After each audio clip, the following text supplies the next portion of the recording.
ఇక ప్రస్తుతం సైబర్ నేరగాళ్ల వలలో చాలా మంది మోసపోయారని విన్నాం. ఇక గట్లనే సెలబ్రిటీ అనన్య నాగల్ల కూడా గాళ్ళ వలలో పడ్డదటల్లా. ఇక ఆమె కొరియర్ లో ఒక వస్తువును ఆర్డర్ పెట్టిందట. చాలా రోజులైనా డెలివరీ రావడం ఆలస్యం కావడంతో కొరియర్ సెంటర్ నుంచి కాల్ చేస్తున్నామని చెప్పి 2 లక్షల వరకు కాజేసిరట. ఇక ఆమె త్వరగా అలర్ట్ అవ్వడంతో అకౌంట్ లో మిగిలిన డబ్బులు ఉన్నాయి గాని లేదంటే మొత్తం ఓట్ చేసేటోళ్ళట. ఇక ఆమెకు జరిగిన ముచ్చట్ని సోషల్ మీడియాలో పంచుకున్నదట. ఇక ఇది చాలా సీరియస్ ఇష్యూ అని, 3 రోజుల క్రితం కస్టమర్ కేర్ సెంటర్ నుంచి నాకు కాల్ వచ్చిందని, మీ నెంబర్ని బ్లాక్ చేస్తున్నామని చెప్పుకొచ్చిరట.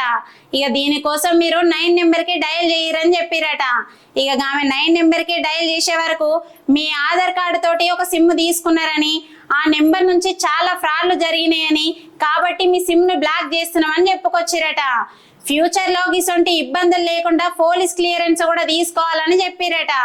ఇక ఆమె ఓకే అనేసరికి వాళ్ళు మేమే పోలీసు వాళ్ళకి కనెక్ట్ చేస్తాం, మీరు ఆన్లైన్ లో కంప్లైంట్ ఇచ్చేయండి, మేము ట్రాయ్ నుంచి కాల్ చేస్తున్నామని అన్నారట.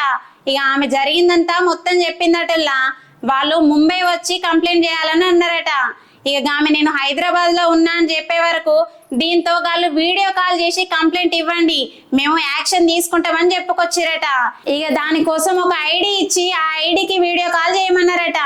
ఇక ఆమె వీడియో కాల్ చేసేటప్పుడు థర్డ్ పర్సన్ ఇంటరాక్షన్ ఉండొద్దని చెప్పిరట. సరే అని కాల్ చేస్తే వాళ్ళు ఆధార్ కార్డ్ నెంబర్ అడిగే వరకు చెప్పిందటల్లా. ఇక ఆ నెంబర్ తో డ్రగ్స్ కేసు, మనీ లాండరింగ్ చాలా ఇష్యూస్ ఉన్నాయని ఆమెను భయపెట్టిరట. వీడియో కాల్లో పోలీస్ స్టేషన్ ఎట్లుంటుందో గట్లనే ఉందని, ఆఫీసర్ కూడా పోలీస్ డ్రెస్ లోనే ఉన్నాడని, ఒక 10 నిమిషాల తర్వాత వీడియో ఆపేసి ఓన్లీ ఆడియోని వినిపించిందట. ఇక ఎంత కమిషన్ తీసుకున్నావో, ఈ నెంబర్ తో ఏమేం ఫ్రాడ్లు చేసినావో కేసు ఫైల్ చేస్తున్నాం, జైల్లో వేస్తాం అని చెప్పేవారికి ఆమె భయపడి డౌట్ వచ్చి తిరిగి క్వశ్చన్లు చేస్తుంటే గాలు రిప్లై చేయకపోయేసరికి ఇక ఇదంతా ఫ్రాడ్ అని తెలిసి పోలీసు వాళ్ళకి కంప్లైంట్ ఇస్తా అనే వరకు గాలు ఫోన్ కట్ చేసుకొని ఉన్నారట.